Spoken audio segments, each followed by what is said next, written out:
Hello everyone, I have moved. That means that my white balance and my background and all that stuff don't look as good. There might be a slight echo in here. My lighting isn't that good, but despite all that, the moving process wasn't that bad. Do you want to know why? Because I was listening to audiobooks by our wonderful sponsor, Audible. It's Audible. You know about them, and if you don't, you're gonna learn about them. You sit there, you stay there, you're gonna learn. Audible has some of the best audiobooks, if not the best audiobooks on the internet right now, and you can access them from basically anywhere utilizing either your phone, tablet, laptop, computer, etc. And with such a wide variety of audiobooks and with such a wide variety of actors and voice actors that do a fantastic job playing them, we have a wide variety of recommendations for you. If you are still on the Warhammer series like I have been, Horus Rising, the first book, actually a book I have not read yet, but it is the first major book that deals with the Horus heresy. Apparently it's also one of the best ones. It is on my list, but I would recommend it to you as well because a lot of people ask,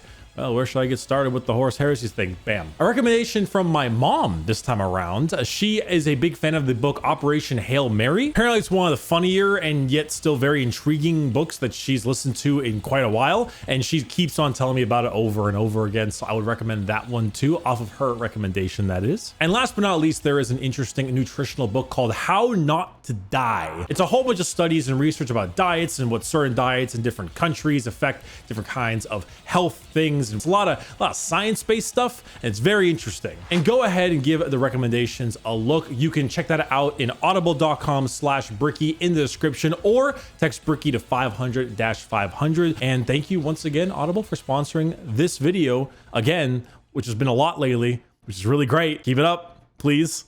All right, let's talk about Nathan Drake and my want to bonk him on the head. Hello everybody, my name is Bricky, currently serving 10 to life for complimenting the French. We have finally arrived, Uncharted 4. It is my favorite game from the series. It is the one I was the most excited to talk about, and I am positive that looking at this recording and its runtime, my editor is very, very mad at me. This video will be covering the entirety of Uncharted 4 story, gameplay, and such. If you have not seen the videos on Uncharted 1, 2, and 3, I will leave them all in the description as well as the cards above. I would highly recommend watching all of those. I mean, I guess you don't need to watch all of them, but by watching all of them, you will get a lot more context for this video in particular. Plus, it's kind of fun to see the journey. So Uncharted 4 was released in 2016. It is the last major mainline Uncharted game. There is the Uncharted Lost Legacy, which we will be covering as well after that, but that's more of an offshoot game. In between Uncharted 3 and 4, they took a break from said series to go ahead and create The Last of Us in 2013.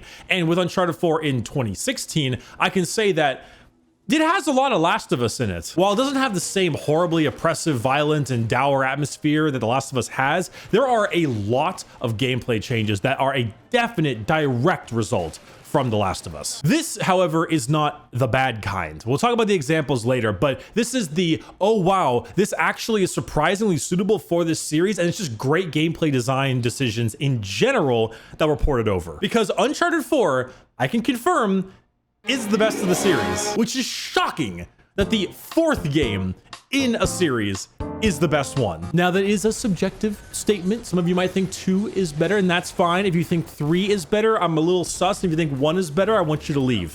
There are many reasons for why I think this one is so good, though, and most of them come from the same reasons why 2 was so much better than 1, because almost every single attribute of the story and gameplay has been improved upon from 3. And similarly to the other games, it starts off with a quote. "I am a man of fortune, and I must seek My Fortune," by Henry Avery. So the opening is a lot like Uncharted 2. You're in a very perilous situation. You don't know what's going on. I mean, in this game, you have someone with you named Sam. You don't know who Sam is. A lot of questions going on. And, you know, you do the average kind of doing a little bit of driving, a little bit of combat. You get hit by a boat, fade to black. Nothing too fancy. Now, I shouldn't have to say this, but it's been 5 years since Uncharted 3 in 2011, and then 3 years since The Last of Us. The Last of Us holds up to this day still very well. Uncharted 4, I mean, look at it. Look at it. The graphics are astounding. God bless them. It is one of the best looking video games I've ever played. It is shocking how good this game looks. And even now, while I am playing it on a PS5, so I'm sure there's a little bit of a fidelity increase, even then, this game is pushing, oh my God, it's pushing 6 years because we're in 2022.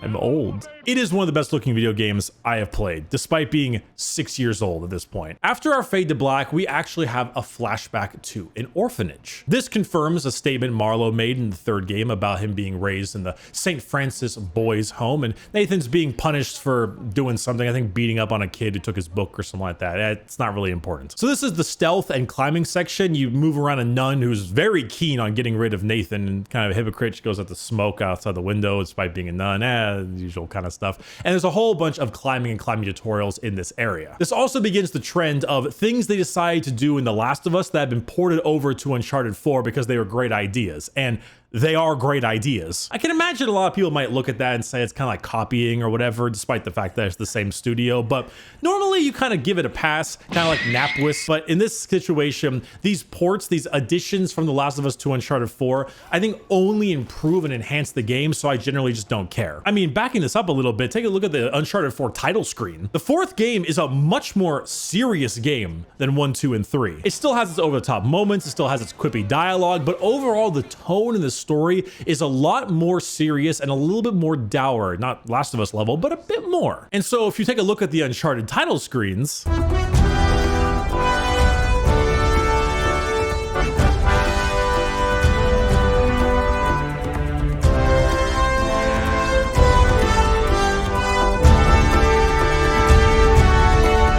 now you look at the Last of Us title screen,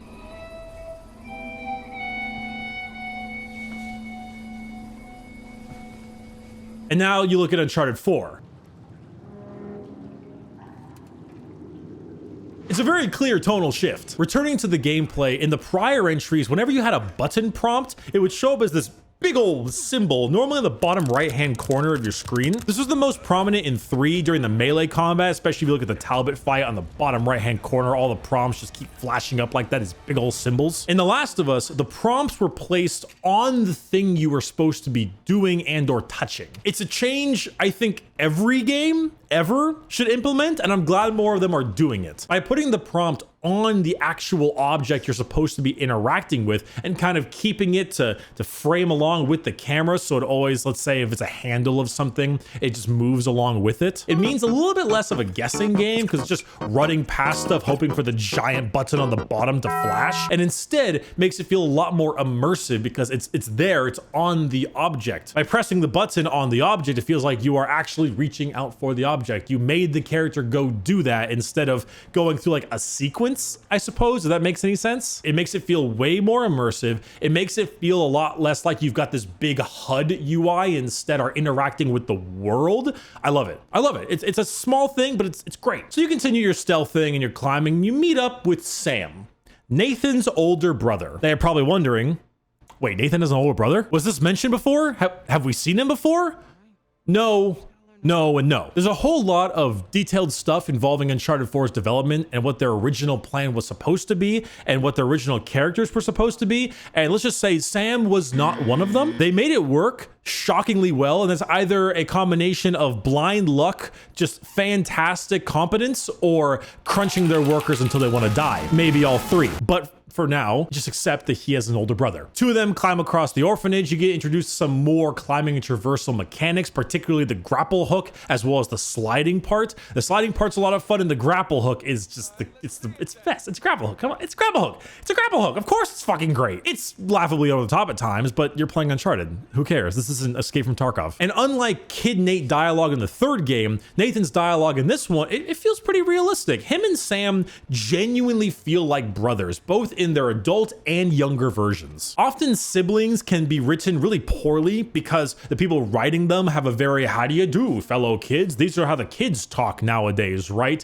kind of feel to them. Raises arm, extends digit, points finger at Wolfenstein Youngblood. You malignant tumor growing on my taint. I can't believe you share the same name with the New Order. I cannot believe it. But anyway, Sam and Nate's writing as kids is very good. What do you say we go and get it back?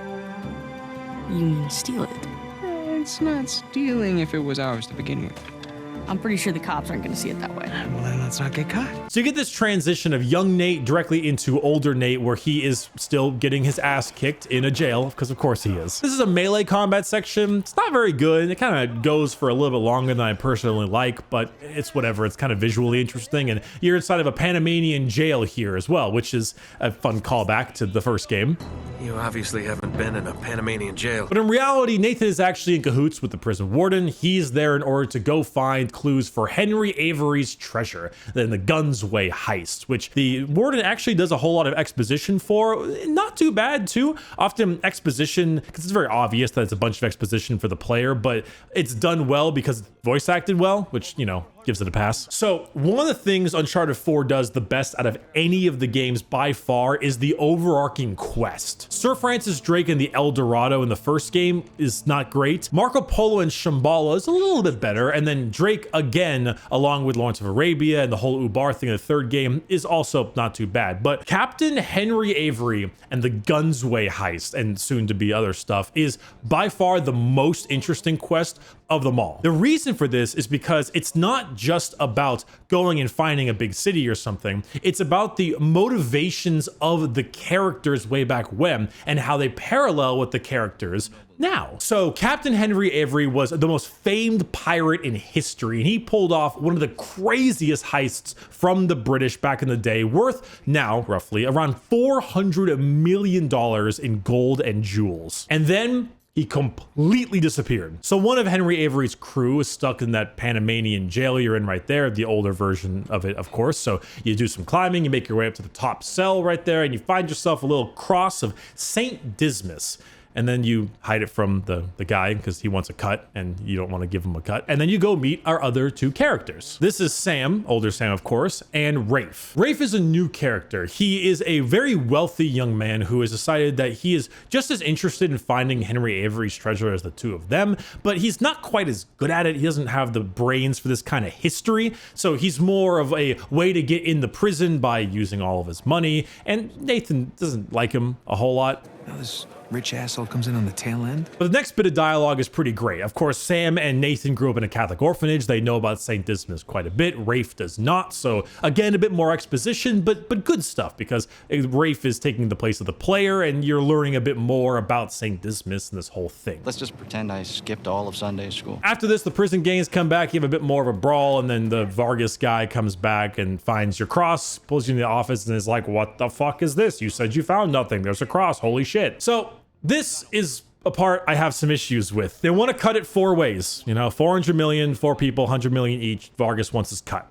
Okay. Except Rafe immediately shanks this guy, who is, as far as we're concerned as the viewers, the only person who knows they're not supposed to be in the prison, which of course has him fire his gun and then alert the whole prison. I know what this is supposed to do. It's supposed to show that Rafe is a very short-tempered individual. Are you out of your goddamn mind? You want to find out? But I'd say that Rafe is one of the smarter villains of Uncharted. In fact, he might be the most reasonable as well. And while it is in character for him to act very violently and have a short temper because that's kind of his thing, this is just like shockingly stupid. He's not a dumb guy. The process of saying yes to this, getting out of the prison, and then just killing Vargas later is very much there, but because Sam was not with us in Uncharted 1 through 3, that means that something must have happened to him, which is why we needed this catalyst to occur. I honestly feel like it could have been handled in so many different ways, and it bugs me a little bit. I don't know, it's a little dumb. But despite not much happening gameplay wise, this running out of the prison section is actually kind of cool.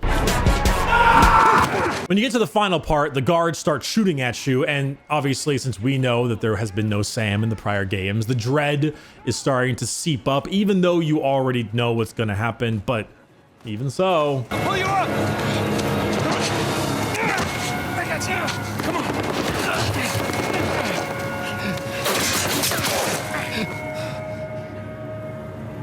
Sam, no.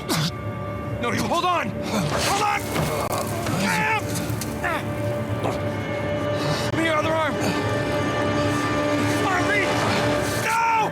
Sam! So, as far as character deaths go, this is actually a pretty good one. I really like how visceral it is. Like, it's a teen-rated game, so you can't really show much. This isn't The Last of Us or anything. Just that immediate hail of gunfire where you can't really tell if any of it hit him or not. And then the slow bringing down of the volume and the music and the ambience, and you see his face and you can't quite tell what's wrong with him until he spits out the blood, and then you immediately realize, holy shit, he's been shot. It's actually just a really good way of doing a death that isn't gruesome, but is still like emotionally punching. It's choreographed really well, and I want to give it some props. The music and background noise all kind of stays quiet and muted, and Rafe has a genuinely reasonable response to this. We gotta move.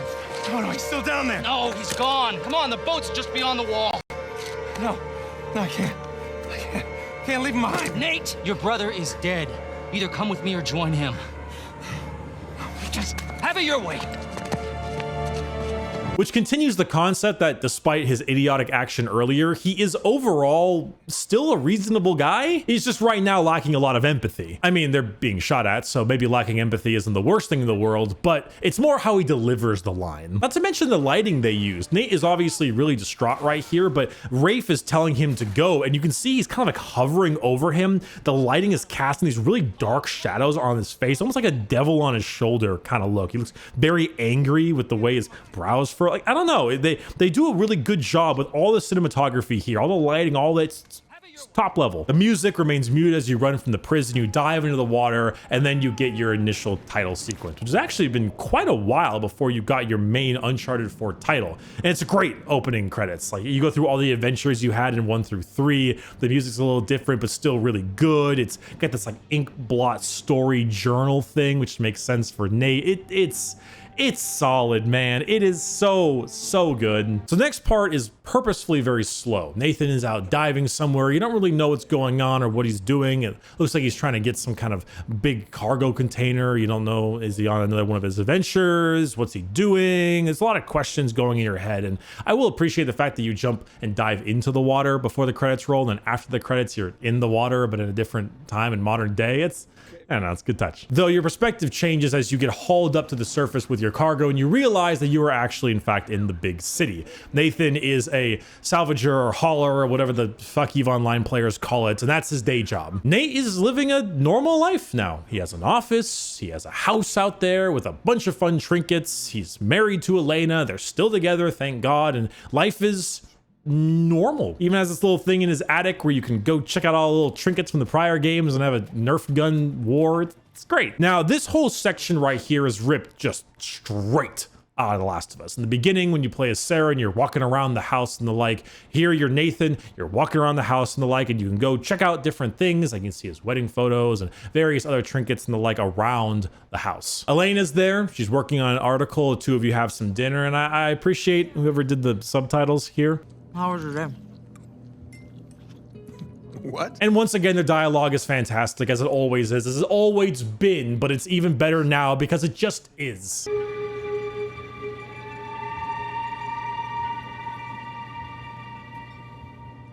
Ah. What? Where are you?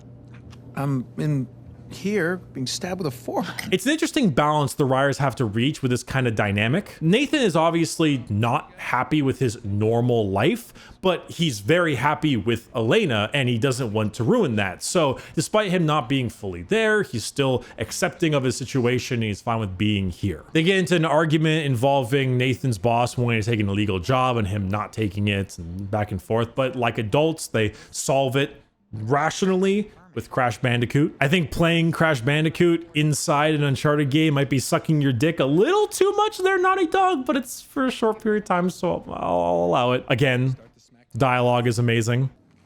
Is that it? You asked for it. Oh, you gotta be kidding me. I practically had it. You can give it another shot. Come on, double or nothing. My car could really use a good cleaning. Really? You gonna start the smack talk There's now? this mode called easy mode. I just switch it. Wow. It's way easier on Just easy keep talking. But the setup here is very important. Nathan is not fully happy with his life, but he's happy with Elena. So there's still a little bit of that tension. And in order to make this character go from one side to the other, there needs to be some catalyst to hit him with. And that catalyst walks through his office door. Can I help you? Yeah, I'm looking for my little brother. About your height, a little bit leaner. Definitely less gray in the temples. Sam? Sam shows up. Nathan's like, holy shit, he's here. Oh my God. They talk a little bit, regale us some stories. And then Sam talks about how he, during his Panamanian jail situation, shared a cell with a drug lord named Hector Alcazar, which is really, wow. Hector Alcazar, Pablo Escobar. They really didn't try hard with that one, did they? This flashes us back to playing as Sam when you're sharing the cell with Alcazar and the entire breakout sequence that goes with it. This is your first major long combat tutorial and combat section in Uncharted 4, which, Dean came and be proud, we could talk now about the combat in Uncharted 4. For one, it's the best in the series by a wide margin. And there are a few reasons why it's the best. For one, the enemies are a lot less accurate and a lot less laser-like. They're still generally if you have your head out when they're firing at you, you're probably gonna get hit kind of enemies, but a lot less so than in the other games. The difficulty from Uncharted 4 comes from its encounter variety and enemy variety. Now, I played this game on hard, just like I did with Uncharted 2 and 3.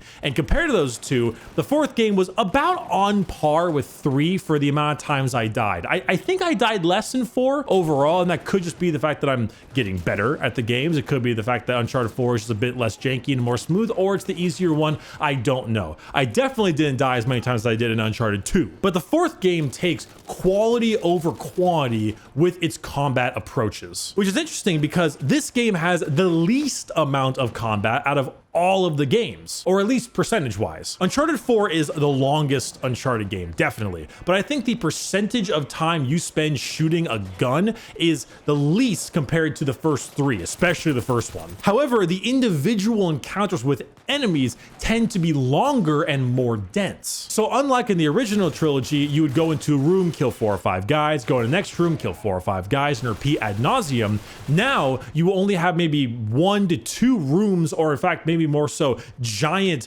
play areas, but they have 15 to 20 guys. So your approach is also a lot different, and the gameplay has been smoothed out significantly. There's a spotting mechanic a la something like Far Cry, which is great because it helps with the enemies sneaking up behind you problem. Stealth has been retooled a hell of a lot more. There's tons of tall grass, and the enemies have like an awareness mirror that pings as well, depending on how well they see you. And climbing and traversal has been worked into the gameplay far more, and it can be utilized significantly more as well. There are tons of areas where you can climb up, down, go around, through, or even utilize the grappling hook while fighting enemies. So instead of having encounters that rely around stealth, having encounters that rely around like gauntlets of enemies, and having encounters that rely around some kind of gimmick climbing thing, all 3 of them have been combined in their major encounters. So the general gist is normally you arrive, you can get some stealth kills if you want before things go to shit. You start doing lots of gunfire and murdering, and then sometimes reinforcements arrive, sometimes they don't, and then the encounter is over. But they're much larger, much longer, give you way more freedom, and are overall just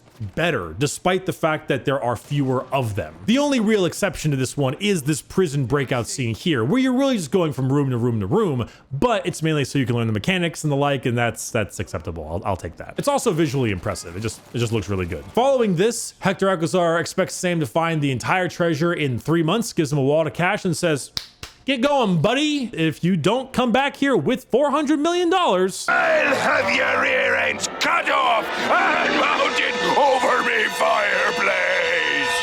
So have fun with the job." So this is the catalyst. This is a tipping point for Nathan to go on that adventure, which leads him to doing the dumbest fucking thing a man could ever do: lying to his wife. Yeah, listen, you're not gonna believe this.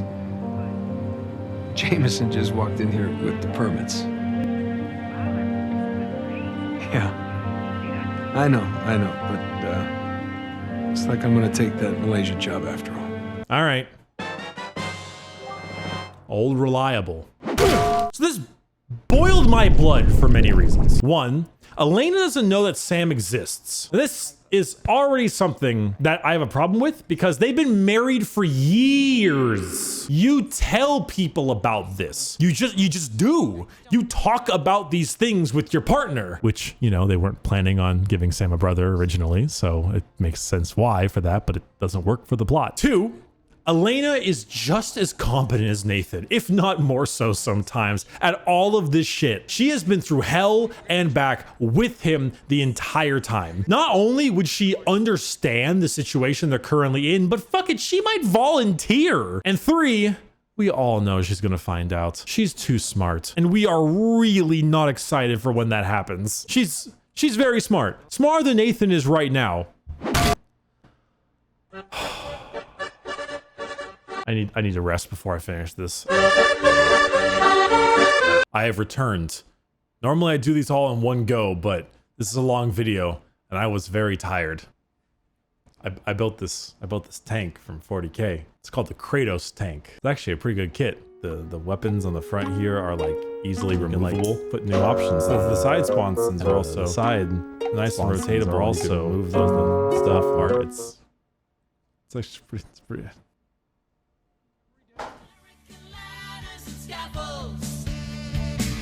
We take you higher.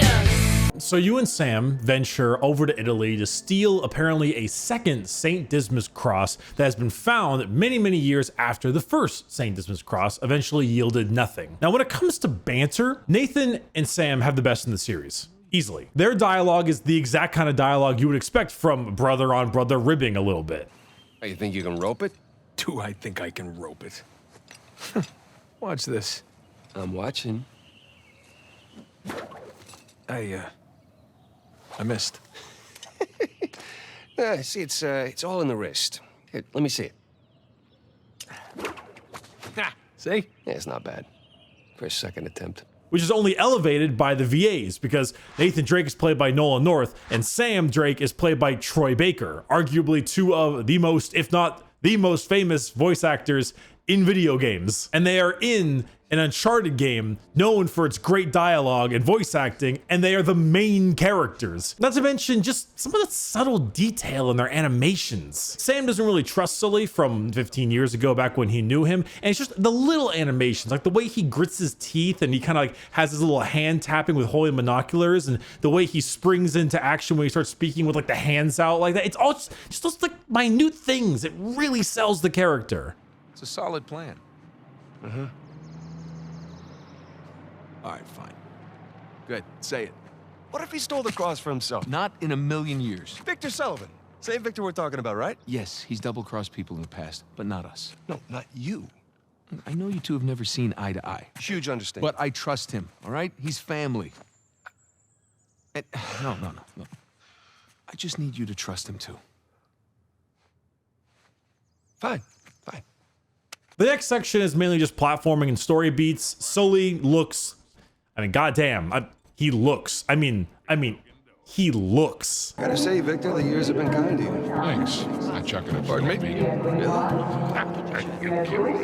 Hell no. And here you're doing some light stealth and quick time event stuff. This whole area is pretty boring on the gameplay side of things, but it's mainly just there to set up a lot of our story characters. It's also here we're introduced to our villains. Our old friend Rafe and his colleague Nadine Ross. Nadine Ross is another confirmation that this game is absolutely stacked, played by Laura Bailey. Nadine owns a private military corporation called Shoreline, and they, along with Rafe, are teaming up together to find Henry Avery's missing treasure. Rafe is, well, temperamental, as he always is. He's playing it cool the best he can, but just look at the way he speaks. Aren't you running your parents' business?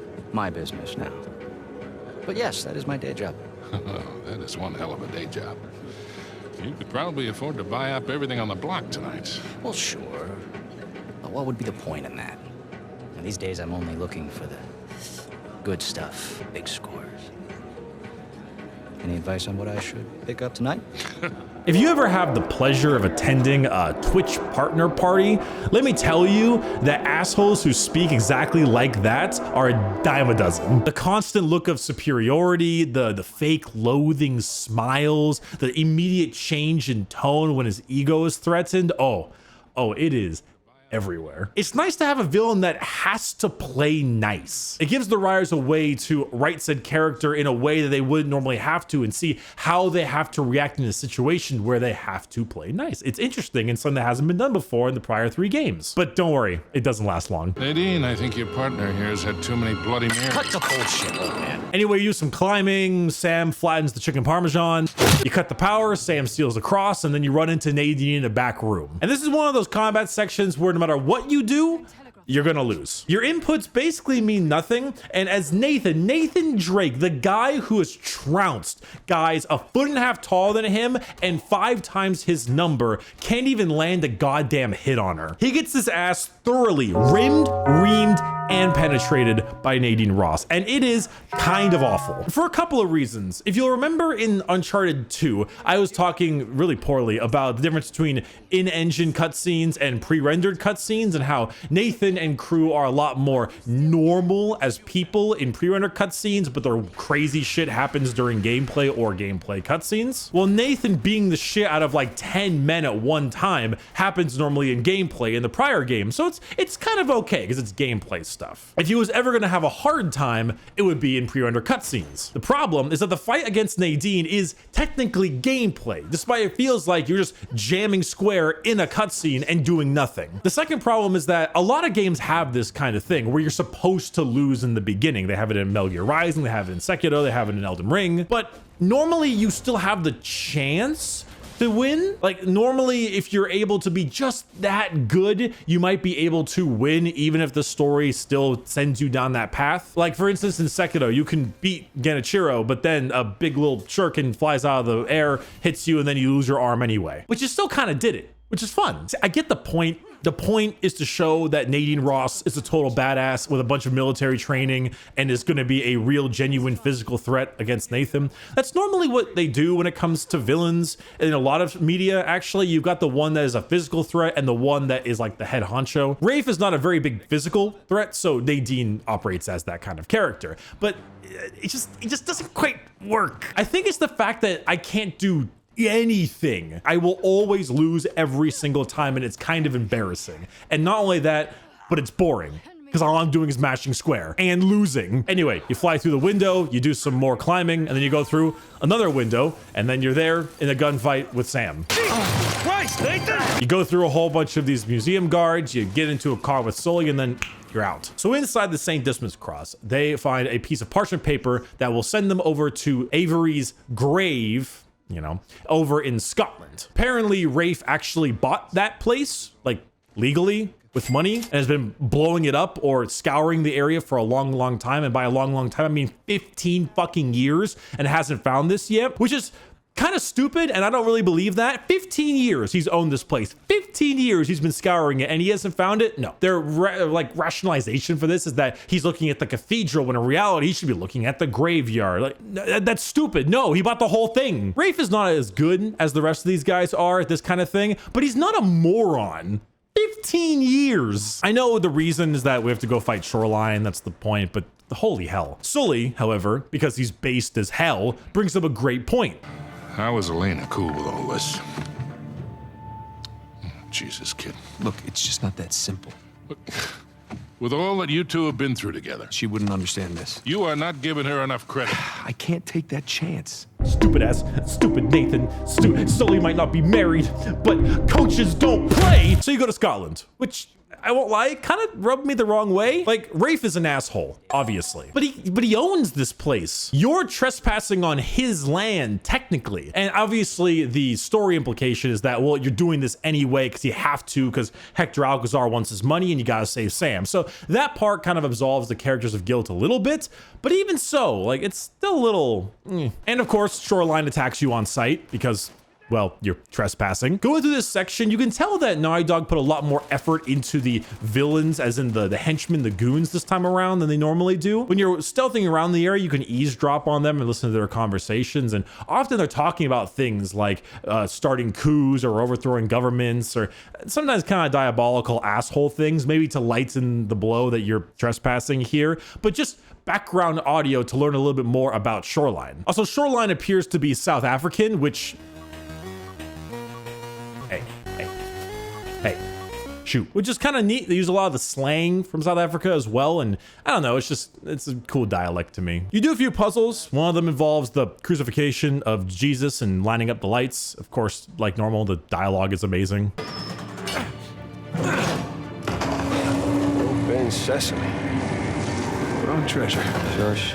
Another one is where you adjust the crosses during the crucifixion, the main three, which is obviously Jesus, Saint Dismas, and I don't know the third guy's name because in the game they just call him Jerk Thief. He's Jerk Thief to me now. I don't know my Bible lore very well. Now, Uncharted 4's puzzles are one of the few things that maybe hasn't improved upon from Uncharted 3 the most. They're about on par. I'd say Uncharted 3 might even have better puzzles overall, and because there are also, I think, more. But they follow the same formula of it's not a whole lot of genuine puzzle solving in the brain, but more so mechanical stuff. Lining up the different crosses and a bucket of water in the lights are 4 separate circles that share 2 of the quarters with another circle. So, you know, you have to properly move things in a certain way and kind of be all analytical about it instead of being like a big thinky man. That's the word we're going to use right now. Big thinky man. I have many subscribers on YouTube. You do a little eavesdropping on Rafe, and once again, it's showing that Rafe is trying to be genuinely reasonable. Nadine is blowing the place up with dynamite often, and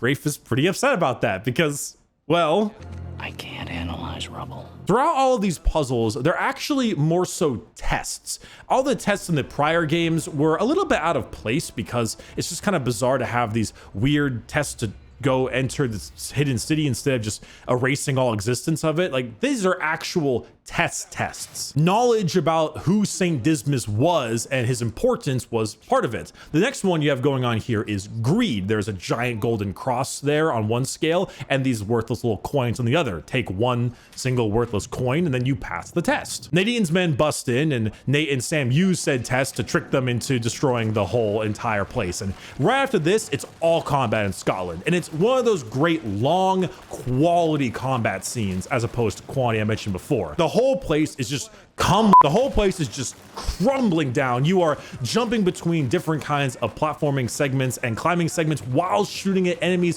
while running through areas. You're doing the slides more. You even got some grapples here and there. The whole segment is long and exciting, and it's all just murderous combat in the best kind of murdery way, the fun murder. So you get out with Sully, the giant map points you to Kings Bay, so you're off to go to Madagascar to check out whatever the hell's next. And don't worry, I came equipped this time. So are you gonna start work tomorrow? Postponed, actually. Looks like we're gonna need maybe another 10 days or so. Ugh, 10 days? Why don't I just go ahead and buy a ticket then? Oh, you know, you don't have to do that. It's fine. I mean, you know, these guys always overestimate things. I'm sure it'll be less time than that. The next section has them going through this wide open area of Madagascar, driving through the area, kind of semi-open world, but not really. It's more just, hey, find some fun collectibles here, there, and everywhere. But there is a predetermined path to go through. It just gives you a little bit more freedom and it lets you feel a little bit more like a treasure hunter, so to speak. And of course, it's you, Sully, and Sam. And of course, the dialogue is great because I keep saying, of course, the dialogue is great because back in the other games, I could really snip out some small parts where the dialogue was really good and kind of throw it in the video. It's almost every line in this game. Like, it's hard to pick certain ones that I really, really like because I like almost all of them. What do you want me to do? I can't play the whole game. This video's already long enough. I'm positive the editor wants to shoot me already. And this is just gonna add more to it. So moving on. So you're going across the open landscape. You have a weird moment where you're dangling off a cliff from a tree and then you fight some shoreline guys, yada, yada. You end up at a map. Kings Bay. And this is when it gets really exciting in terms of the overall quest and Henry Avery's thing. Because before, they were in fact all tests. The tests were to weed out those that were deemed unworthy pirates or people unworthy of Henry Avery's time. You could go as far as to say that Henry Avery was recruiting, and this giant map has a bunch of other pirate captain symbols located across it. Richard wants to know what the other ones were called. Joseph Farrell, Thomas II, etc., which wets the lips a little bit, you know? Pirate captain recruiting other giant pirate captains together, and for what purpose? Who knows, but that's where it gets exciting. Man, fuck the Tree of Life, secret pirate captain recruitment, hell yeah! And now I need to meet my dialogue is great quota. Boys, when Whenever you're done fondling poor St. Dismas, I think you might want to come take a look at this. Victor, you're a goddamn genius. Hear that, Nate? Genius. Yeah. You get a combat section where you're ambushed, and really cool little thing here, the coin that you get is so rusted by time that it looks like two separate symbols. That's really cool, and a weird section of realism that totally works in this game. It's a great reason for the characters to split up. It's a well-written reason. Good job. Something I've never thought about, but it totally makes sense. So Sam goes to one tower, Nate and Sully to the other. They walk through a little bit of a market. Nate buys an apple. Nate meets a lemur. The lemur steals his apple. He draws Sully as a lemur inside of his journal. Great shit. Another thing I should note real quick is the journal part of this game. In the prior games, Nathan would kind of doodle in the journal as the game went on, and if you felt like it, you could open it up and look back and see what you're doing. In this game in particular, the controller vibrates a little bit, and you see him literally writing down in his journal when he's writing. So whenever he adds any new entry, you just press it, and then you can see exactly what he added at the time of it. And often it's pretty funny stuff. You enter this giant bell tower, and you have to ring these 4 horoscope animals, astrology creatures, things in a row, and then ring the giant bell on top, which of course comes crashing down, but I don't know why they needed to come crashing down like that, just to look cool maybe, but it looks cool. Down below this is this funky contraption with a bunch of symbols with little perforated stars on them. You match the stars together, it goes, and then after that, doors open up. And what this is the founding pirate captains. You also get to put a face to the people you're talking about. You kind of knew a little bit about Sir Francis Drake, but you never really saw Marco Polo or anything. Now, Henry Avery and Thomas Tew, the 2 main pirate captains, are there in the stone, and every single symbol in this puzzle is another founding pirate captain. So every time you finish a certain section of the puzzle, you enter in the room and you see these gigantic, fully fledged paintings of pirate captains. You have to mark down the little square as well as the star perforations on each of them. But can I just take a moment to say that for such a small thing, this is so cool that they actually made full-fledged paintings of pirate captains. You're only at this part for 10-15 minutes, but the amount of effort it must have taken to paint, I mean, not actually hand paint, but create what looks like a hand-painted portrait of every pirate captain here. And look at them. They got dripped. Each of them is a wealth of personality to them, and they all look so intriguing. And every time you do a couple more symbols, you get the next door open where you see even more of them. And even then, you know, you get some confusion. One painting was knocked over, one was kind of burnt up a little bit, so you have to question marks and move those question marks around at the end of it. It's a great puzzle. It ups the quest part of it a ton, and they even use the cell phone, which does come back to bite you a little bit. Here I am. I'm calling what I thought was Sullivan's phone, and look who picks up. How you been, Nate? Hey, Rafe. This next section after this phone call might be the best sequence in all of Uncharted ever. So I want to marinate on this phone call first before we get to that. Look, Nate, I'm gonna make you a one-time offer here. You drop everything, go home, live your life. I'm willing to forgive and forget, for old time's sake. As tempting as that sounds, Rafe, I gotta say, I'm not normally the kind of guy who likes to quit while he's ahead. Okay. Prodeus Quota sent you for God and liberty. These are nice pictures, Nate. Good composition. You hacked our phones. You stole my cross. I think he's telling the truth here. Now, maybe if we only had Nathan's perspective, we wouldn't be so sure. But since we, as the player, have Rafe's perspective, and you can see that when he says that, Nadine is visibly pissed off because a lot of her men have been killed by us, I'm kind of in the mindset that he's being truthful. I think he really is trying to give them a chance to walk away. And he is right. They did steal his cross that he was going to pay for with money. Yeah, Rafe is an asshole. He has an asshole personality, but he's genuinely reasonable constantly. In fact, even when Nate says no, he says it again. He's like, you'll accept my offer. Like he gives him 2 chances. But, you know, I mean, if he said yes, we wouldn't really have the fun Uncharted game now, would we? And the fun Uncharted game we're about to get. The next 15 minutes might be my favorite sequence of action in video games, period. I am not being hyperbolic. It is arguably at least top 3. The only thing holding it back is that Uncharted's gameplay is not that deep overall, but for here, it doesn't need to be when the visuals are this impressive. It starts with Shoreline invading the market that you're in with this giant armored truck.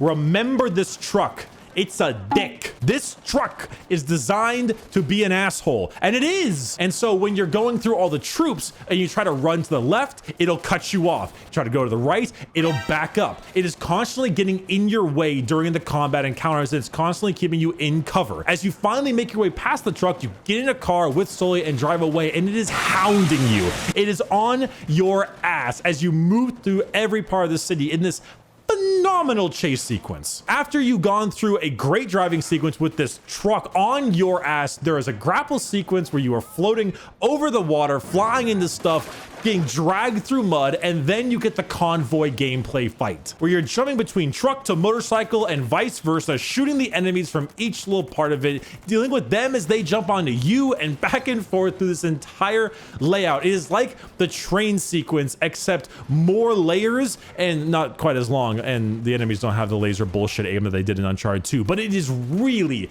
goddamn good. So after initial gameplay cover shooting, crazy racing with Sully, flying through the air, and then convoy battle, you finally meet with Sam. Sam, get in the goddamn car! I'm faster! Stop arguing! Watch out!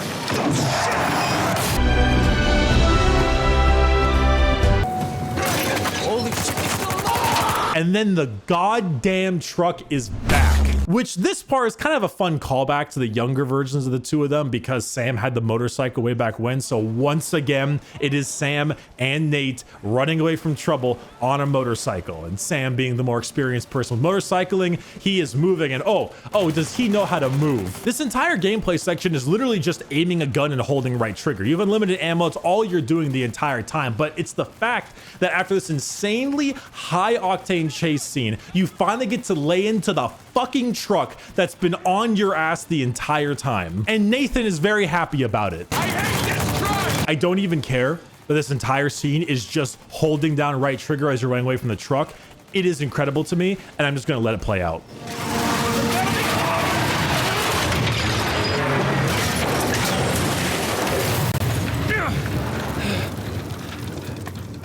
Holy shit. Yeah. You good? Yeah. I cannot express how much I love this scene. I cannot express how in love I am with this part, because up to this point, Uncharted 4 has been shockingly light on combat. You had the teeny little spot in the beginning in the boat, a short combat encounter with Alcazar, a short combat encounter at the museum, and then the last little bit at Scotland, then a few little snippets here in Madagascar. Compared to the other 3 games, you've had barely dick for combat. After a decent bit of just light climbing, talking, and puzzle solving, it was time to really step on the gas. Figuratively and literally. Naughty Dog's ability to incite emotion through gameplay, I think, is at its high in the 4th installment. This is something that games have a bit of a hard time pulling off. I think Japanese games in particular do a bit of a better job overall than American games when it comes to inciting an emotion via the gameplay itself, but it's really important to convey a feeling with your players as they're doing the gameplay, not just have static gameplay and then convey the feelings via cutscene. You've been kind of stretched thin on combat for most of the game, so you finally get that release of a long section of super exciting, fun gameplay, which is why it's that much more effective when you leave that gameplay segment and you find Elena in your hotel room. Elaine, it's not what it looks like. Really? This scene is genuinely hard to watch. You knew it was coming. I mean, you were dreading it. Hell, you may have even been forgiven for forgetting about it during the truck sequence. I have a good feeling that was part of the reason that was so exciting. It was to guilt trip you. You were in Nathan's headspace right there. The way they were giggling after the truck got flipped over, you were having a blast just like they were, weren't you? And so the game was ready to immediately pump the brakes and hit you in the gut. And God, the subtle things that she does, like the way she fiddles with her wedding ring right there, the red you see in her eyes as she's speaking to Nate. It's heartbreaking to see. I had to protect you. That is bullshit, Nate. You just didn't have the nerve to face me again. I knew you would react like this. How would you react? You lied to me for weeks. If you were killed, I wouldn't have even known about it. All right, we're gonna need a bigger hammer for this one. She's right. Of course she's right, because Elena is capital B based. If Nathan, Sam, Sully, all these people had died after they were being chased down by an armored truck, by a private military corporation, she would have not known. He would have just been gone. No message, no call, nothing. She wouldn't have known what would happen to him for weeks, maybe months, maybe not ever. And fuck, I think I would hate that more. The lack of knowledge as opposed to knowing. I don't know about you. If I was in her position, I would rather have the knowledge that Nathan was dead than just wondering what the hell happened for God knows how long. It's so telling that through everything they've been through all of the near-death experiences, through the grenade she took in Uncharted 2 and all the crazy amounts of damage the two of them have endured. And despite all of this, the most painful thing to watch is Nathan lying to his wife. Kinda just like it would be in real life. It's crushing.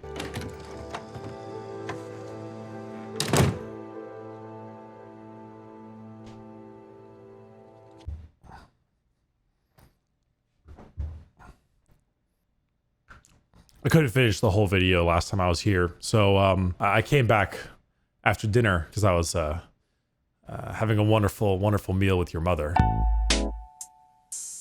So anyway, now it's just Nathan and Sam. The mood has dramatically shifted now. Nathan's a lot quieter, he's a lot more reserved, his quips aren't quite there, and Sam is still there, really trying to like kind of push him forward, and he tries to tell him like, hey, you know, any gal's gonna come back once you bring a treasure like that, because he's probably got that prison mindset, like women only care about money and stuff, and we bring back $400 million, then it's gonna change the world. But in reality, we both know that Elena isn't that kind of gal. So you could tell the disconnect between the two of them. But despite being on this like island paradise looking place, Nathan, you know, he looks the most vulnerable we've seen him in the series, which is shocking considering the amount of physical pain he's went through. But you don't really see it a lot in cutscenes. It's just how he acts in this next segment. The next segment is in fact quite slow. The whole thing is just driving your boat around looking for clues. It's like a more water version of the Madagascar section with the car. You're going from island to island, checking out various parts and little arrows and stuff left by Henry Avery. So the next step in our quest before we got caught by Elena was that Henry Avery actually founded a pirate utopia. This place called Libertalia, for God and liberty. Libertalia is a secret, hidden pirate city, pirate utopia, where all the pirates would come together. You had it coming! And trade and live with. So we've gone from Henry Avery and the Gunsway heist to Henry Avery and all of the largest pirate captains in history to Henry Avery founding a pirate utopia with all of the other major pirate captains as well. And they pooled all of their resources together there. So 400 million, bullshit. This is like billions. So you're going around trying to find the various parts of Libertalia. There's a good part where the two of them get in a bit of a disagreement, and I really like this one little teensy little detail here. You're allowed to feel just a little bit of excitement over this. Well, I'll get excited when we get Alcazar's noose off your neck. Come on. Okay. What? I said okay. No. Your okays are never just okay. It usually means the opposite of okay. The way Nathan says what, the way his like lips are pursed, and how he's trying not to explode because he's obviously not doing well right now, and you could tell he's just got that like, what? He's holding it in. Just those very human, very small, but very human things just add so much detail to this game. Anyway, Shoreline arrive. You do your big boat fight from the beginning. They don't actually make it go through the whole thing again like in Uncharted 2. They just kind of do some flashes, which is, I think, a better thing with this part because gameplay and that short amount of gameplay, I think, ruins the emotion-invoking fluid, slow part we're in right now. It's been slow for a while. Shoreline arrives, you get thrown off of it, and now we're at the second act low point. We're in a giant rainstorm. Nathan is massively hurt. He's screwed up his marriage. He's lost his brother, who is somewhere, we don't know where Sam is, and now he's marooned on this island. This whole section is just climbing, and emotion through gameplay, like I've said many times already, is present here. Climbing is really slow. You're constantly slipping. You're just moving at half speed. It is the low point, and you feel just down in the dumps like Nathan does. And hell, he even falls at this part, and that looks like a really painful fall. That looks like it fucking hurt. So after that, you get back into the gameplay part a little bit. There's a bit more combat. You reunite with Sam. You guys start in this little bit of an argument, and then just like that, during the argument, you turn around and there it is. Libertalia, the pirate utopia on this island. This is very contrasting with the other games in the series, because in Uncharted 2 and 3, when you had your big city, it was the last maybe 10% of the game, if even. It was the final zone, the final area. Here, we're like 60, 65% through the game. It may not be the majority of gameplay, but it is the location you are in the most, and it's really cool. Mainly because it's a lot less to do with the city itself, like the Tree of Life or the gin in the bottle, genie bottle, whatever, lamp, moth. It's actually about the people who founded this pirate city. It's about Henry Avery and the pirate captains. So when you're going through Libertalia, there's so much to look at, and the mood changes like this. Sam is obviously ecstatic, but Nathan's mood has gone from dour to pretty normal again. There's a genuine change in his demeanor, though it's not full. You can actually walk around Libertalia in all these different areas and check it out. Just do your little treasure hunting. Like, the game lets you be a treasure hunter. You can go discover secret parts of the famed pirate utopia. There's even a great part where you're at like a bar and you're just sitting down talking with Sam about life. You can tell that Nathan still has some, despite all the excitement with Libertalia, he's still hurting a little bit just from his demeanor. Even the discovery of the long-lost pirate utopia Libertalia is not enough to get his mind off of what happened with Elena, which is exactly why I have the Nathan is stupid bonking hammer and not the Nathan gun, because he's done a lot of stupid things, but he's not necessarily a bad guy, despite the thousands he's murdered. But you know, napless. There's some more pretty good combat in this area as well. Lots of verticality, a little use of the grapple hook and stuff. Pretty good combat here until you eventually make your way to the treasury, where some shit has like gone down. I know it's really game journalist sounding to compare everything to Dark Souls, but I'm going to use Dark Souls right now anyway. Dark Souls often felt like you were entering a city after its major collapse and ruin, and you were trying to figure out like what happened here? What made Anne Orlando the way it was, right? Here, it's kind of the same thing. You didn't just find Shambhala and the Tree of Life or find Ubar. Like, Libertalia went to shit. But the question really is why. And so you see this massive battle at the treasury, just death, skeletons everywhere. And you enter said treasury, and all of the pirate captains are all around the ceiling with the big word thief written on their paintings. So it's assumed that the pirate founders collected all of their money, even minted their own currency, which actually, I have the coin. Hold on. See? Look. It's a coin. Well, Henry Avery coin. I told you I like this game.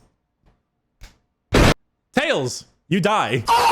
But it's assumed that after collecting all of the famous pirates and all the people's treasure in the treasury, the pirate captain stole it all and then cut off access to the treasury, took it all for themselves, and fucked off to their fancy, rich Gangnam-style neighborhood called New Devon, because I guess Henry Avery was from Devon, England. Now, there's some more combat here, and this combat section is pretty nuts. It reminds me a lot of the destroyed city in Uncharted 2. Just shit's falling everywhere. You're hanging off of a thread. There's enemies all over the place, and you eventually run into Nadine. And this is awful, again, because Nadine kicking Nathan's ass, I don't necessarily mind that. Great training, all that kind of stuff, but just don't make me play and attempt to kick her ass and just lose horribly. Now Nadine is here to kick both Nathan and Sam's ass at the same fucking time. I get it, all right? You're showing that she's a badass and all that stuff. That's even a statement in the game. We know you're a badass and all, but There's two of us. But Uncharted games being outlandish normally goes the other direction, where Nathan and Sam can do crazy shit, not the opposite direction where they can't take anything or even a kick. I mean, come on, Sam's been in prison for 15 years. All he had to do there was work out and fight people. I mean, hey, if anything, at least teaches us something about Nathan. Hey, Nadine. Great to see you again. Okay, mango. What's you on about? Oh, it's my safe word. I sure hope no 9'6" tall vampire lady comes and pegs me. Ooh! But the fight ends, you get a little standoff with Rafe, which I always like. His smug face always makes me laugh. Samuel? Put your guns down. All of you. No. Not another step. You mean like this? Anyway, you're disarmed, and we get to the big moment of the game that I've been waiting to talk about since the moment I was typing up this script. He did hard time, our time. And the guy who broke him out, Hector Alcazar, he owes him a lot of money. Whoa, what the hell are you talking about, Nate? Hector Alcazar died in a shootout in Argentina like 6 months ago. I'm the one that got Samuel out.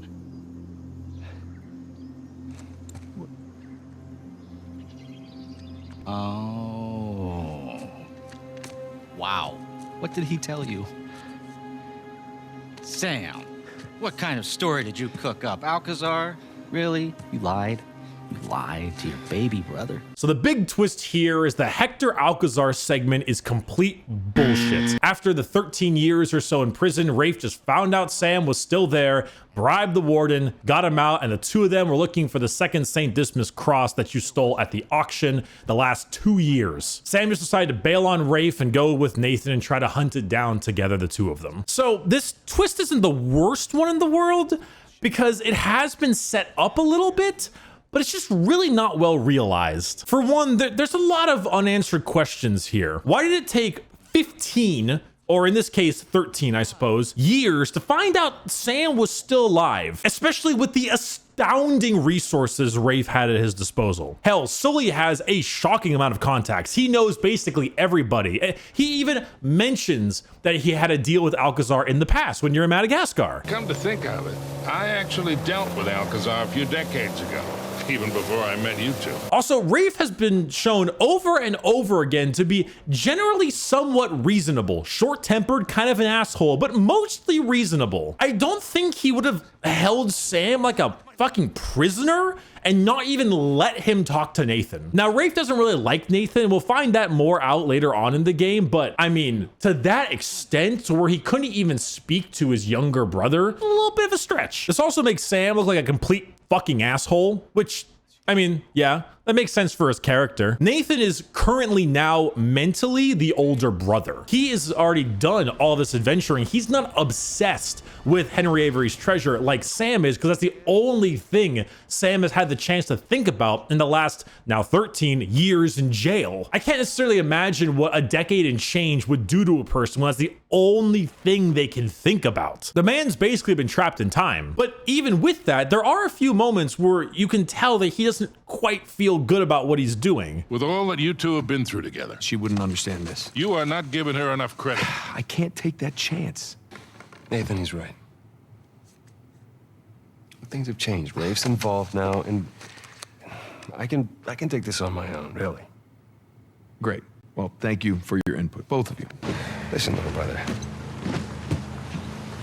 She will get over it. And we bring back a treasure like that, anyone would. I don't know. Maybe I've done this one too many times.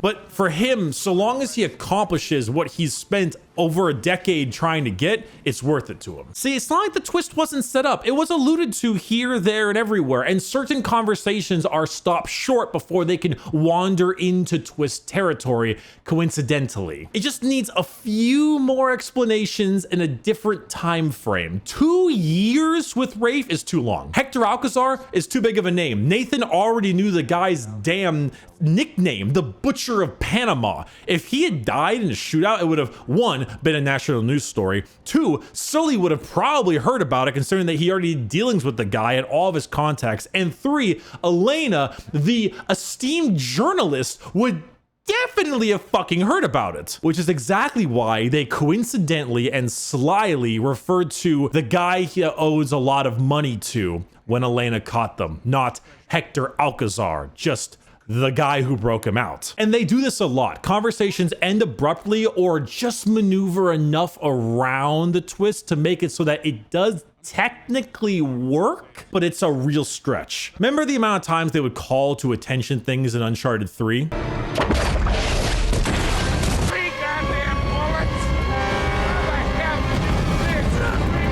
Having the characters closely maneuver their way around these things, or even call attention to it a little bit afterwards, it makes it work, but it doesn't feel genuine. It doesn't feel right. It's like you shoved a puzzle piece in there a bit too hard. When I first played this game, I thought it was a great twist. I was having such a good time. I believed the whole thing, but through the replaying of it, it's not the best. Anyway, Sam takes a bullet in the arm for Nathan. Nathan falls off a cliff, hits his head, fade to black. Well, mostly fade to black. Elena finds him and then fade to black. So after this, you get a flashback to them as kids again. They're going to go break into the house of whoever stole or bought the journal from their mother. The person that they're breaking into, giant ass mansion, tons of fun things all over the mansion. And eventually when you do find the journal, this old lady with a gun shows up and is like, you fucking kids, I'm gonna kill you. We do see a little bit of Sam's character here though, and how he puts his life below that of Nathan's. There's no need for that. What is he holding? Hey, you keep your gun on me. Anyway, the old lady is their mom's boss. When she realizes that it's her ex-co-worker's kids, she doesn't pull the gun at them anymore, that kind of stuff. If you'll remember from Uncharted 3, Marlowe said that their mother committed suicide. That's very cautiously discussed in that point. But their mother's name was Cassandra Morgan. So in reality, it's Nathan Morgan and Sam Morgan. And in one of those really aggravating cliche moments, the lady has a heart attack and dies.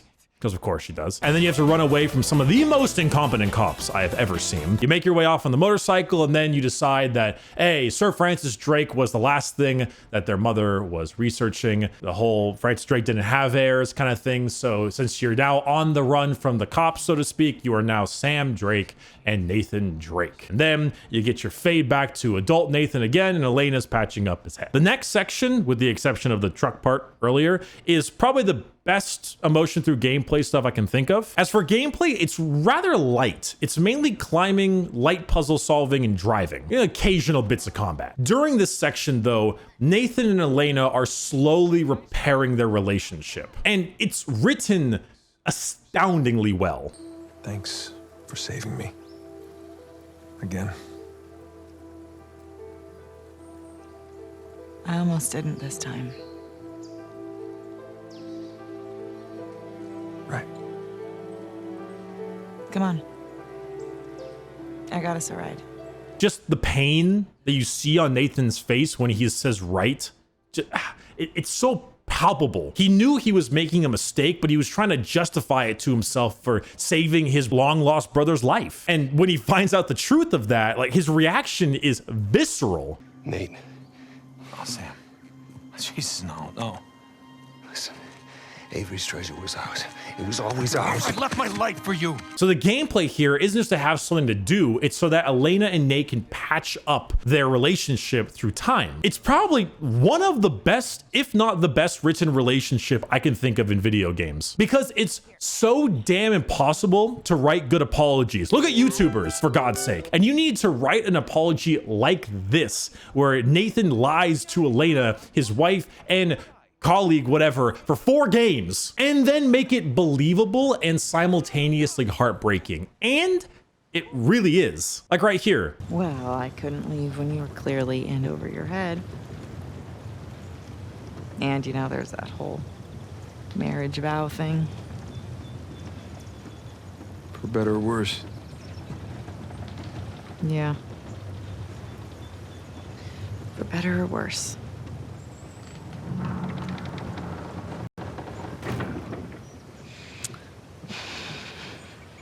You can just stand there. You can stand there for as long as you want and just marinate and think about what's been going on, which is good because it hits you in the face right afterwards.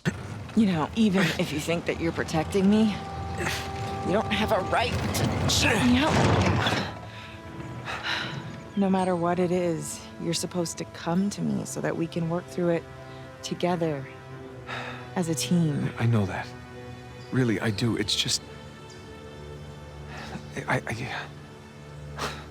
You know, we should stay focused. So I didn't really play much Red Dead Redemption 2, so I never got to this part, but the internet has told me there's a certain segment where things go really awry, and then you have to ride your horse back to camp, and then there's music that plays during that period of time where nothing's really happening, and the music is just kind of going, but it's supposed to convey this feeling. This is the next part of this game where you're just driving with Elena the whole time, and their theme, called For Better or Worse, is played in the main foreground while everything else is muted. It gives you this feeling of like painful solace where you know things between them, because this is an Uncharted game, is going to work out, but it's gonna be tough. It's the knowledge that you're gonna have some pain getting there, but at least you're gonna get there.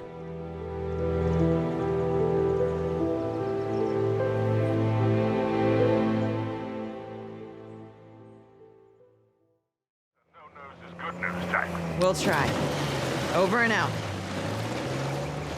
Once we get to New Devon, though, the story kind of picks back up on track. It appears that the founding pirates did not take kindly to the colony uprising against them and created mass graves, impaled them on spikes, or put them on a whole bunch of hanging gibbets. It's actually pretty gruesome stuff for a teen-rated game. The only reason they get away with it is because of skeletons, but goddamn. New Devon is one of the better looking areas, though. I mean, could you imagine what a hidden billion at the time dollar neighborhood basically would be by some of the most egotistical pirate captains out there? What mansions would they build for themselves? Problem is, well, they're pirates. So despite the fact that they stole from the treasury, they started at least stealing, or thinking that they were stealing, from each other. And you see signs of this everywhere. Founder on founder started getting a little hairy. You even see a woman being hung outside and a brother getting stabbed in his bed. Founders are at each other's throats and taking a piece of what's theirs, which culminates in the best cutscene in the entire game.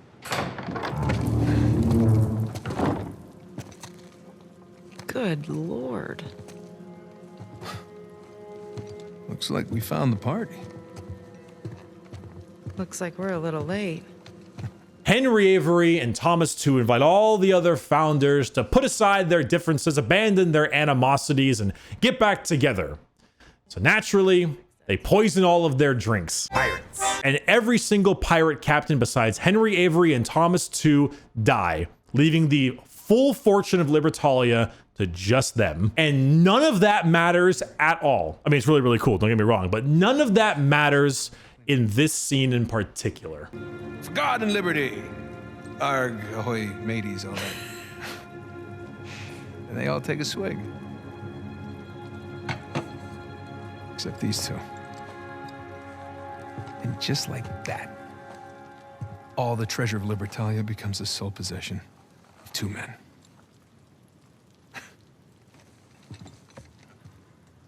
These are some of history's greatest pirates. And they all perished in an instant at this very table. It's incredible. Yeah. I'm sorry. I'm sorry. It's okay. Despite the fact that Elena's face is genuinely tear-jerking, like, I watch this scene and I get a little bit of butterflies in my chest. I don't know why. I don't know why this scene invokes so much emotion in me, just seeing her stare at him. I've played much sadder games, but that right there, just the stare, really, really gets me. Besides that, however, I think that's the first time Nathan Drake, since everything, has genuinely said, I'm sorry. For all the talk they had before, for all their time together, Elena is staring at Nathan and realizing how good he is at this, how he's meant for it, and how she's been kind of denying it herself. She herself misses it too. And then Nathan comes out and finally says, I'm sorry. It's the best fucking cutscene in the game. It's impressive to look at. It's great for the overall quest of Libertalia, and it's hugely important for our two lovebirds. So you go through some more combat as well. You head over to Avery's manor. Then you go down into his pirate dungeon with his exploding mummies. Yes, there's a pirate dungeon with exploding mummies. You get one of my favorite Elena lines in the game. Avery had some gibbets left over. Gibbets. What? It's pronounced gibbets. Are you sure? Yeah. Well, no one likes to know it all. Gibbets. But yeah, Henry Avery has a secret pirate dungeon full of exploding mummy traps, and he's gone off the deep end. He's walking the plank. Just thought of that. God, I'm good. Please subscribe. Like, the entire place is covered in bones. But it's not just covered in bones, it's covered in specific bones, because giant signs there are the hands that stole from me. And it's a whole bunch of fucking hands. The hearts that harbored ill will towards me or something, harbored doubts to me, whatever. Rib cages. Just nothing but rib cages. Human rib cages. The mouths that spoke ill of me. Jaws. This man has gone completely insane. Wow, Avery's not even pretending to be sane at this point. Escaping here, you reunite with Sam.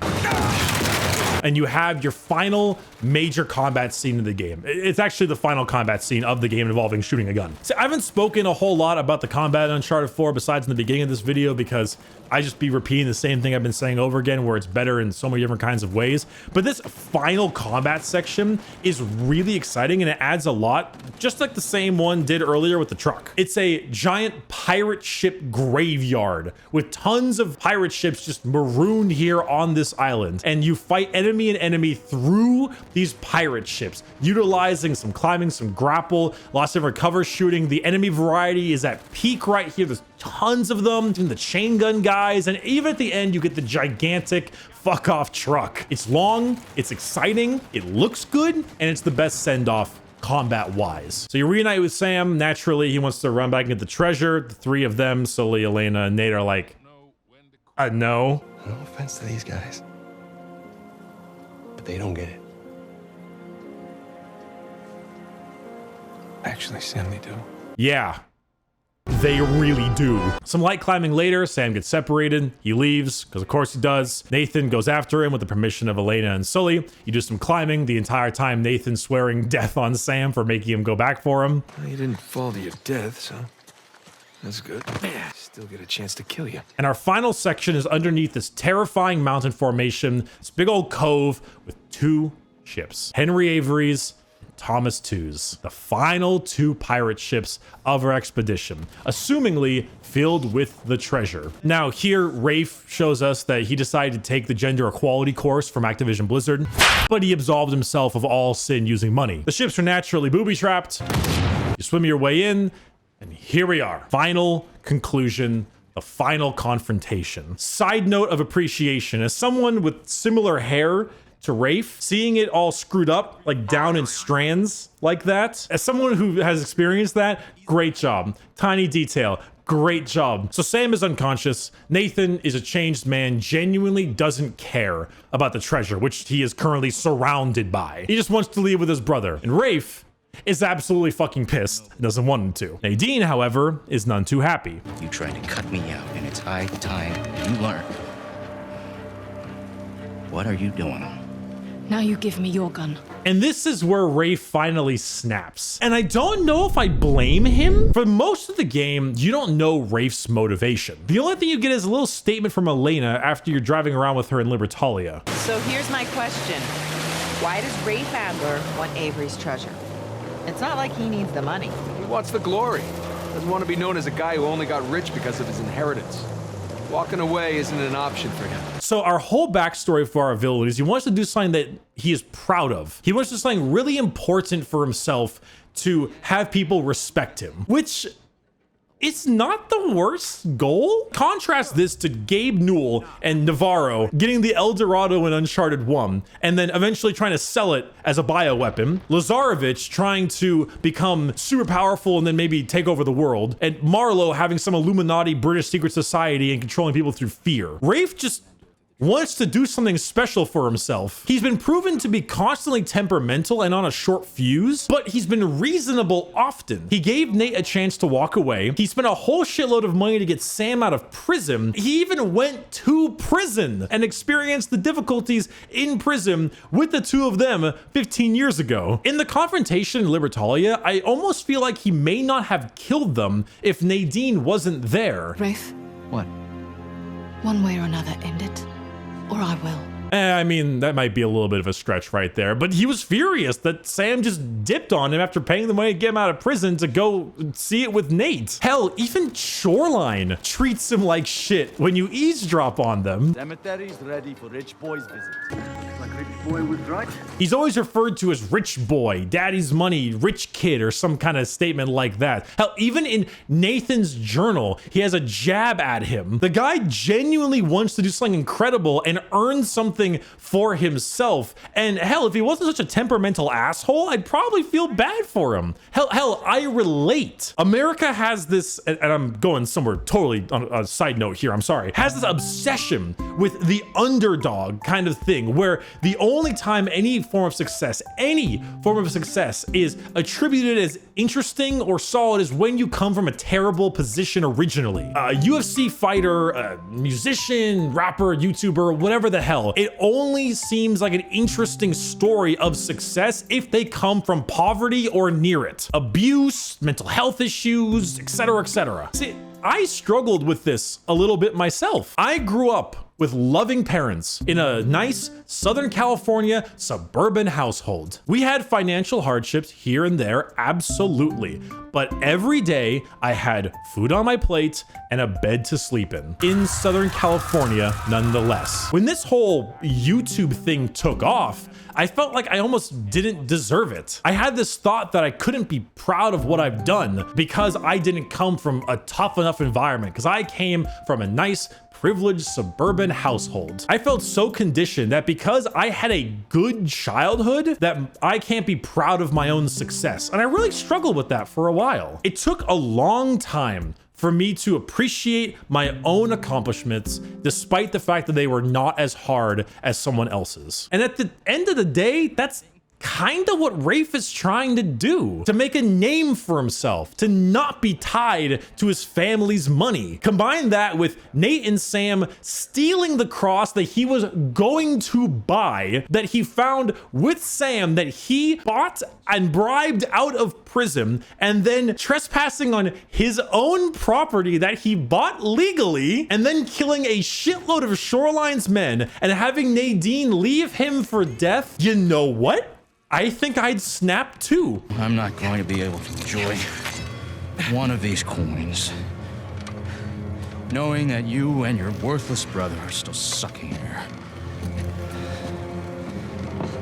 Just calm down. You can practice your fencing when we get outside. Nate, just shut up. This is the final boss fight, and it's the best boss fight in the series, and it's still okay. So it's a melee sword fight, but you have timed button prompts that aren't actually prompts. You press one button if a swing comes from one direction, the other button if it comes from the other direction. And then whenever he gets stunned or makes a funny noise, you press square to hit him afterwards. What makes this fight good is the emotional impact, the story implications, and the visuals. The main boss fight in the first game is wait in cover and shoot goons and then move up. It's terrible. In the second game, you might be okay with calling the second one better, but it's still run away from him and shoot blue sap. The third one is just an awful quick time event with Talbot. So this one is a slightly better version of a quick time event that actually relies a little bit on your reflexes and has a lot more emotional weight to it, which is why I'd say it's the best. Not to mention, it's where the quest part culminates as well. A couple of skeletons. So what? I don't know as much about history as you boys, but I've got a pretty good idea who those two are. Well, enlighten us. It's Avery and two. They killed each other. After stealing from all the treasury and colonists, killing off every other pirate captain, Henry Avery and Thomas II stabbed each other to death, surrounded by the riches they tried so hard to keep. And now, hundreds of years later, there are two more men fighting each other with swords in the exact same treasure room. The difference here is that Nathan has moved on. He's a changed man. He's not the Thomas Two or the Henry Avery, where Rafe is absolutely one of them. So the fight goes, the dialogue is really good. Rafe is most certainly going off the deep end. I have sacrificed everything to find Avery, and I'm not gonna let a couple of two-bit thieves, a senile con man, and a washed-up journalist take that away from me!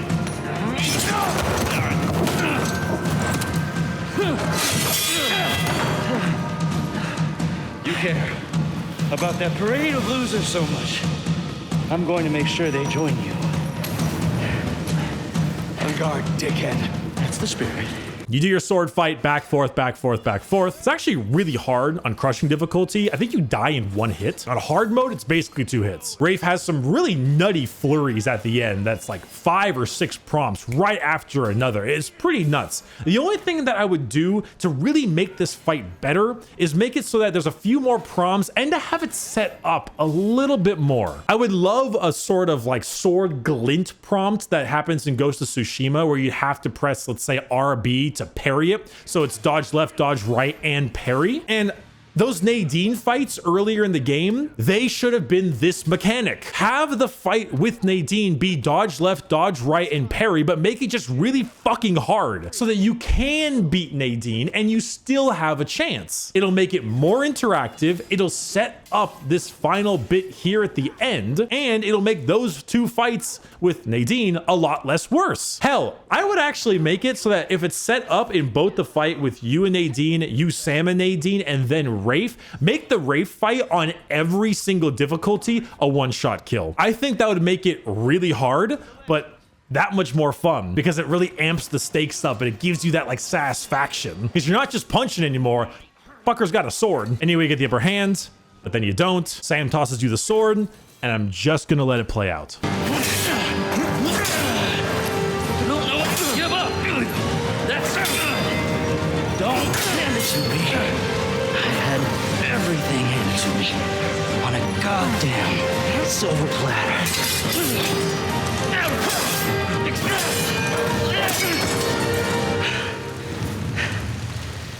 I earned this. All of it. You want the treasure, Rafe? It's all yours.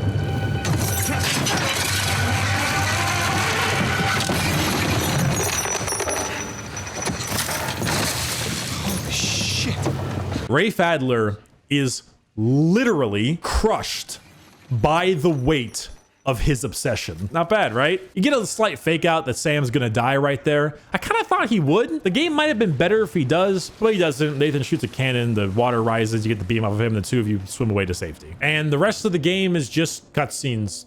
Well, mostly. Sam, Sully, Nate, and Elena kind of reunite a little bit at the end. Still looks like Sam and Sully are gonna go off doing some crazy stuff. The best part is that Elena buys the shipping company Nathan used to work for, hauling whatever, EVE Online. And that's the realization the 2 of them come to where, well, they both like this life a little bit, but they may have attempted to live a normal one a little bit too hard. The dialogue here is all great. Like, oh, I've shown enough dialogue, okay? I've shown enough. And then you have a bit of an epilogue. You're playing Crash Bandicoot again. You get a perspective shift. You find out you're playing as a much younger girl. Last of Us, I told you. And you can walk through this entire crazy house full of stuff on the beach. It's the prettiest goddamn house I've ever seen. I'm so jealous to a place like that. Oh my God. You get all these wonderful little tidbits. And I mean, you realize you're playing as Nate and Elena's daughter. God, like, how old is she? Probably like 15, maybe. That much longer later. It's a pretty definitive ending. They could always make another Uncharted game, I suppose. Well, they did. But like another Uncharted game with Nate and Elena when they're older, I suppose. I mean, look what Sully did. I mean, come on. But wow, that's definitive. I don't really want to talk too much about the epilogue, mainly because it makes me get all teary-eyed when I think about it, and it's got just chock full of wonderful, wonderful little Easter eggs that I think you should experience for yourself, like Sully's crying face with backgammon on the fridge. But you find this little antique thing, and they have to have their big talk about what they did, you know? Oh, honey, I've murdered thousands of people in my time. And you get a nice little pan shot from the first game of Sully, Nate, and Elena, then credits. And that's Uncharted 4. It is the best in the series. It's close. You can make some arguments for 2 and 4, but I think 4 is just the best. It does the characters best. It has the best dialogue. It has the best interactions. It has the best combat. It has some of the best puzzles, and it does a much better job with its gameplay emotion combination. I am fucking shocked that the 4th game is the best in a series. I've never seen that before. I genuinely can't think of one right now where the 4th is the best. Was Mad Max Fury Road the 4th movie? I don't know. I'm just saying it's very good. I am so sorry, Skater, for how long this video is going to be, but I have a lot to talk about and a lot to say. All right, I would answer questions from the Patreon right now, but I'll just leave this screenshot on screen of what they are. Just every time. Goodbye, everyone. I will see you next time for a much shorter video on The Lost Legacy. Bye-bye. Come on. Obviously, you're a skater.